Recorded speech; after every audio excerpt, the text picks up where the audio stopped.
There is something uniquely revealing about watching someone deploy a weapon they borrowed from their father. Because borrowed weapons carry the weight of the person who came before. When they misfire, they do not just embarrass the person holding them. They illuminate everything about where they came from and what was passed down in the passing. That night in Washington, a young man stood up in a packed hall, pointed a borrowed weapon at Barack Obama, and pulled the trigger with the confidence of someone who had watched the same move work before. Obama let the shot land. He waited for the echo to fade, and then he reached into his jacket and produced something that nobody in that room was prepared for. Not a counter-argument, not a policy rebuttal, not even a direct response to the birther jab that had just been thrown. He produced the words of the man who taught the young man everything he knew, and he read them aloud, and the room went ice cold. And Barron Trump's face went the color of chalk. This is exactly what happened. The Grand Hall in Washington, D.C. had the specific energy of a room that knows it is hosting something larger than its agenda suggests. Politicians, business figures, reporters, people who spend their professional lives in rooms like this and have therefore developed the particular skill of appearing calm while tracking every variable in the air simultaneously. All of them settled into their seats with the awareness that the seating arrangement in the front row alone told a story worth watching. Barack Obama, on one end, legs crossed, hands resting easy in his lap, the posture of a man who has spent so much time in high-stakes rooms that their electricity no longer reaches him the way it reaches everyone else. Donald Trump in the middle, straight-backed, arms folded, that half-smirk in place, like a flag planted on territory he has already decided is his. And beside Trump, Barron, tall for his age, dressed sharply, wearing the expression of a young man who has been told he belongs in this company and is working to make his face agree. The host adjusted his microphone, cleared his throat with the self-consciousness of someone who can feel the room's tension before anything has started, and introduced Barack Obama. The applause was immediate and varied, the kind that tells you exactly where everyone in the room stands without anyone having to say a word. Some people were on their feet before their hands came together. Others clapped with the measured quality of people who respect the office without necessarily sharing the politics. Obama rose from his chair with the unhurried smoothness that has always been his public signature, walked to the podium with that easy, recognizable stride, and gave the crowd the small nod that said he appreciated the welcome without needing it. When the room settled, he leaned in and began talking the way he always begins, like a conversation that happens to be amplified, like something genuinely meant for the people in the room rather than performed for the cameras capturing it. He said it was good to see everyone there. He said he wanted to talk about something real, something hitting every family in the country, regardless of how they voted. The cost of living, groceries, rent, gas, the specific daily arithmetic of trying to make a household work in an economy that has been making it harder. He said that approximately 62% of Americans reported struggling just to keep up. He said that was not a statistic on a screen. That was mothers skipping dinner so their children could eat. That was families holding their breath every time the mail arrived because the envelope might contain something they could not afford to open. The room went quiet in the specific way it goes quiet when something plain and true is being said without decoration. Even the people who had not voted for him were listening because he was not performing well. He was expressing it. And the difference between performed concern and expressed concern is visible even from the back rows. His voice stayed even but sharpened slightly at the edge as he moved toward his central argument. He said that real leadership did not consist of blaming the person who held the office before you or positioning yourself against the one who might hold it after. Real leadership meant stepping up in the present moment and asking what could be done together right now, not for one side of the room, for the room. The applause that followed was louder and broader than what had greeted him when he stood up, the kind that comes from people who did not arrive as supporters but have just heard something they found difficult to disagree with. He finished with a line that stayed in the air after the sentence ended. Leadership is not about pointing fingers. It is about lifting hands. The room responded with another wave of applause, people rising in sections, Obama stepping back with the small nod that acknowledged the response without feeding on it. In the front row, Trump had not moved, arms folded, jaw set, eyes tracking the stage with the expression of a man who is watching a performance he knows he is about to have to follow. The host returned to the microphone, cleared his throat again, and introduced Donald Trump. Trump rose quickly, buttoned his jacket with the practiced sharp tug, straightened his tie, and walked to the podium with the specific energy of a man entering a room he has decided belongs to him, regardless of whose name is on the invitation. He stood for a moment, looked out over the crowd with the half grin that functions simultaneously as a greeting and a challenge, and leaned into the microphone. He said that was quite a speech. The nervous laughter that followed was genuine, the involuntary response of a room that can feel something pointed coming. Trump let it settle, then dropped the lightness from his tone. He said that the problems Obama had just described, the ones that were hitting real families in real ways, had not arrived from nowhere. They had started on his watch. The mess being cleaned up now was the mess he had left behind. He went through the list with the practiced energy of a man who has delivered it hundreds of times and has learned exactly where each item lands. Inflation through the roof. Groceries cost families things they could not afford to spend. Gas prices are making every commute a calculation. The border, the foundation of all of it, he said, had been laid during the Obama years. He paused between points with the timing of a performer who knows how to let applause build without losing the thread of his argument. Cameras moved to Obama's face. He sat with his hands folded, his expression containing nothing that any camera could use. No flinch, no eye roll, no visible reaction at all. Just that steady gaze that functions as its own kind of pressure, because it gives the person speaking nothing to push against and nothing to dismiss. Trump fed off his side of the room, the energy from his supporters amplifying his delivery in the way rally energy always amplifies him. He made the final point about talk being cheap with the specific satisfaction of a man who believes he has just summarized the essential truth about his opponent in a single phrase. Then he turned toward the front row. "Barron," he said. The name carried across the hall with the quality of a cue rather than a question, less an invitation than an instruction. Barron blinked, caught off guard for half a second despite having clearly been prepared for this moment. Then the preparation took over. He leaned forward toward the microphone his father had angled his way, took one slow breath, and began speaking in a voice that was startlingly composed for someone his age, which made what he said land harder than if he had shouted it. He said they all appreciated a good speech about unity and compassion, especially from someone who had spent years dividing the country. A few people laughed nervously, reading it as a joke. Barron did not appear to be joking. He said his father always believed leadership meant telling the truth, even when the truth was uncomfortable. He said sometimes that meant asking questions nobody else wanted to touch. Then he dropped the line. He said some people still wondered whether every president was even born to lead this country. The gasps from the room were immediate and from every direction, the specific sound of a crowd that had just heard something it was not fully prepared for, even though it had been watching it approach. Phones went up.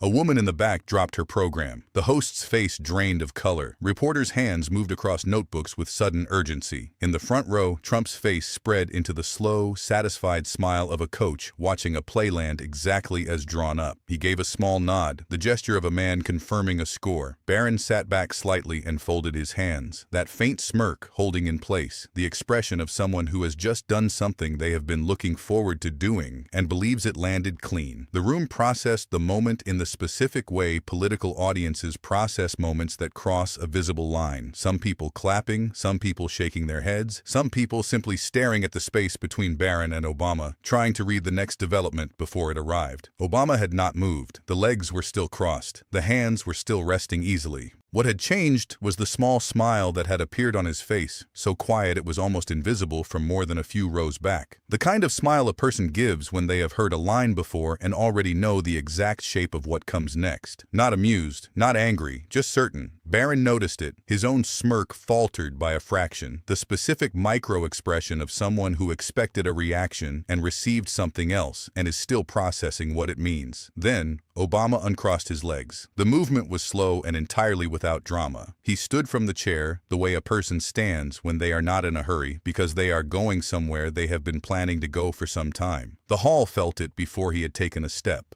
Whispers stopped. Camera shutters slowed. The room reorganized itself around his movement, the way rooms reorganize around certain presences. He walked to the podium, adjusted the microphone, looked at Barron first, then out at the crowd. His voice arrived at the same level it had maintained all evening, low enough to require the room to be quiet to receive it. He said he had been in politics a long time and had heard a great many things, some of them smart and some of them considerably less so. A few soft laughs broke the surface tension of the room and then dissolved back into quiet. He said that mocking someone's story never made your own story stronger. He looked at Barron directly, his expression without cruelty but also without softness, the expression of an an adult who has decided to be honest with a young person rather than careful around them. He said that imitation without experience was a dangerous combination. You could borrow the tone, the sarcasm, the quick jab. You could not borrow the years it took to understand what those words actually cost the people they were aimed at. Barron's face shifted. The smirk cracked at its edges. He glanced at his father. Trump's expression had tightened. He had not been expecting the son to be addressed this directly. Obama continued at the same steady pace. He said the old rumor had been dragged out again tonight, the same one from years ago. He said that questioning where somebody came from did not demonstrate strength. It demonstrated that you were still learning what real questions looked like. Barron leaned forward and grabbed the mic stand, the gesture of someone who has decided they are not going to absorb this quietly. His voice came out louder and faster than before, the composure giving way to something closer to genuine feeling. He said that at least his father delivered results, that he did not just talk about fixing things but actually fixed them. Jobs, the economy, the border. He said the question was what Obama had produced. Speeches. Trump supporters clapped in sharp bursts. The host took a half step forward and then stopped, calculating whether an intervention was worth the cost. Trump nodded, eyes gleaming, the approval signal given quickly and clearly. For a moment, it felt as though Barron had turned something around. Obama waited one beat, one specific, deliberate, carefully measured beat. Then he tilted his head just slightly and said a single word followed by a question. Results, or just noise. The room inhaled collectively, not gasps this time. Just that specific silence that follows a line which has landed so precisely that the audience needs a moment to confirm what it heard. Barron's mouth opened and closed. His hands dropped from the mic. Trump's smirk vanished. The jaw that had been set with confidence tightened into something that looked more like effort than ease. Obama did not press. He let the question occupy the space Barron's response would have filled, and the absence of the response did the work more completely than any follow-up could have. He stepped back slightly from the podium, looked out at the crowd, and said they would keep talking, but the conversation worth having was about what actually moved the needle, not about who could shout the loudest. He walked back toward his seat. The hall stayed quiet, except for the soft sound of his shoes on the stage. Nobody clapped. Nobody moved. Barron's face had traveled a visible distance from where it started, the cockiness replaced by something he clearly did not have a name for yet. Obama turned back. His voice stayed low and measured, but carried the specific weight of something building toward a point that has not yet been reached. He said he could stand there and list every policy disagreement between them. But tonight had moved past policy. He said it was about what gets passed down, what gets taught to the next person in line. He stepped slightly closer to the edge of the stage. He said that back in 2006, before any of the current chapter of American politics had fully written itself, there had been an interview. He looked at Trump. He said Trump would remember it. Trump's eyes narrowed. Obama did not wait for a response or a denial. He quoted it at the same measured pace he had used for everything else, with the same absence of editorial emphasis, the way you read something when the words do not need help landing. Yeah, she's really something, and what a beauty, that one. If Ivanka weren't my daughter, perhaps I'd be dating her. The sound that came from the room was not a gasp. It was something deeper, the collective intake of a crowd that has just had the floor removed from under it.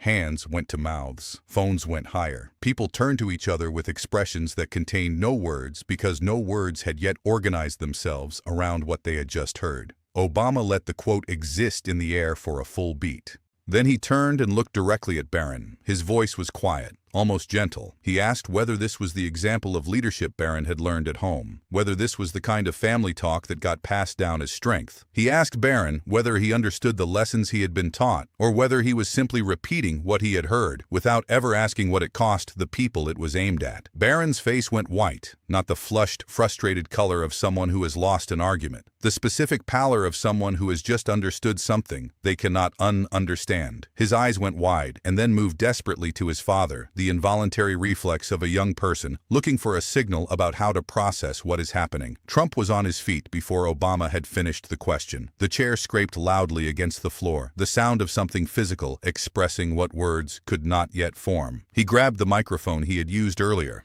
His face was red in the specific way that comes from something other than performance. The raw flush of a man who has been genuinely hit. He said Obama had no right. He said to leave his kids out of it. He said his family was off limits and that Obama was going below the belt and below everything else. His voice filled the hall with the volume he usually uses to fill stadiums. But in this room, at this moment, the volume sounded wrong. It sounded like the thing it was, which was a man who had lost control of a situation he built and is now trying trying to use sound to fill the space where his authority used to be. Obama did not flinch. He did not step back. He stood with his hands loose at his sides and waited for the echo of Trump's outburst to reach the back wall and return. Then he spoke, softer than before. Every word is clear. Anger unchecked spreads to the next generation. From 10 rows back, a man stood slowly. Older, gray-haired, plain suit, the bearing of someone who has spent decades in rooms adjacent to power and has the specific gravity that comes with that proximity. He said he was a former White House correspondent. He said he had covered the birther attacks in real time. He said they were not just words. They had generated death threats against the Obama daughters. He had personally reviewed the Secret Service briefings. Real families had been put in real danger because of the language that had been deployed and amplified. He sat back down without asking for a response.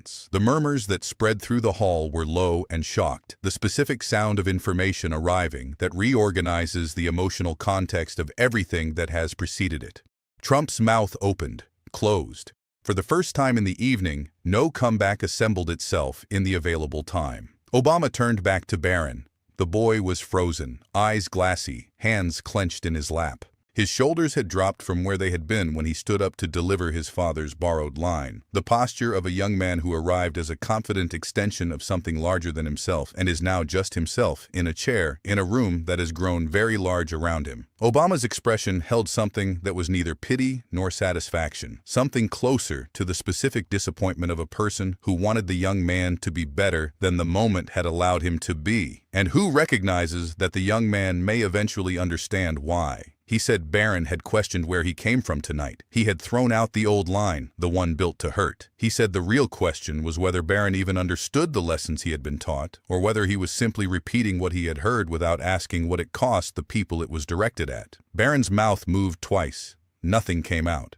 He looked down at his hands with the specific expression of someone who has been asked to account for things they received rather than things they chose, and who is experiencing for the first time the weight of that particular inheritance. Trump reached over and put a hand on his son's shoulder. The gesture was possessive, but it looked hollow, the physical equivalent of a man trying to claim territory that the last several minutes had already claimed for someone else. Obama stepped back from the edge of the stage. His voice was quiet, but reached every corner. He said families were supposed to lift each other. That was when they did not, when anger and mockery became the example that got passed down. Everyone in the room lost something that was difficult to name and very difficult to recover. He looked at the crowd, then at Trump, then at Barron, who was still looking at his hands. He said two things. He said leadership was mentoring, not mocking. He said dignity was never outdated. He did not rush the lines. He did not give them dramatic weight. He let them land the way quiet things land when a room has gone completely still, soft and certain and more permanent than anything that had been shouted in the last 20 minutes. Trump shifted in his seat, cleared his throat into the mic, leaned forward as though he was about to rise, and grabbed the edge of the podium. Started a sentence, said nobody was perfect, said he had built something real, said he had fought for. The sentence did not finish. His mouth opened one more time, and then closed, and he sat back hard into his chair, and the room received his silence with the collective recognition that they were watching a man run out of argument in real time. Some of his supporters looked down at their laps. At the back of the hall, near the side exit curtain, Barron reappeared.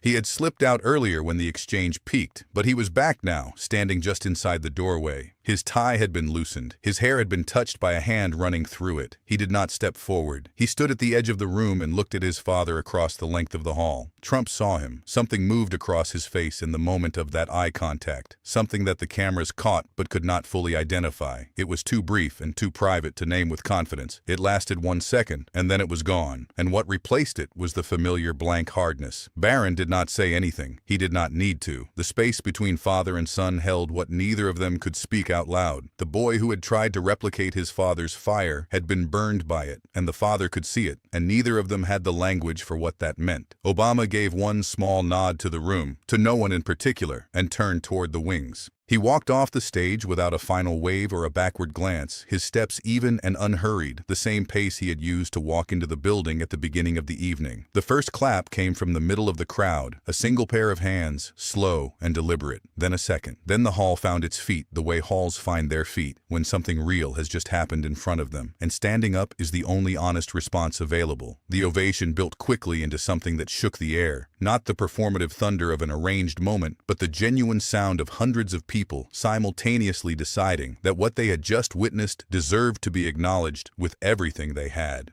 Obama did not look back. He did not need the affirmation to complete anything. He was already through the wings, already moving through whatever hallway led to wherever he had been before all of this began. Behind him, Trump rose slowly from his chair, his face blank in a way it rarely is, the specific emptiness of a man who has arrived at the end of a performance and found that the ending went differently than the script said it would. He moved toward Barron at the back of the hall with the quiet, deliberate motion of someone who has run out of things to say in public and is now simply executing the movement from one space to the next. He reached his son. They stood together briefly, two people in a doorway, the father's hand on the boy's shoulder, neither of them speaking. Then they walked through the curtain, and the fabric fell back into place behind them, and they were gone. The ovation kept going, even after the stage was empty. The lights stayed bright. The flags still hung where they had always hung. But the room had been rearranged in a way that the physical space could not reflect, shifted by the weight of what had been said and what had been revealed and what had been left sitting on the floor in the front row, like something nobody wanted to pick up. One man had come with preparation, another had come with borrowed weapons, a third had come with something that required neither, because the evidence it was built on had always been part of the public record and had simply been waiting for the right moment and the right voice to be read aloud in a room that could not look away. The night was over, and the only person who walked out of it unchanged was the one who had never changed at all.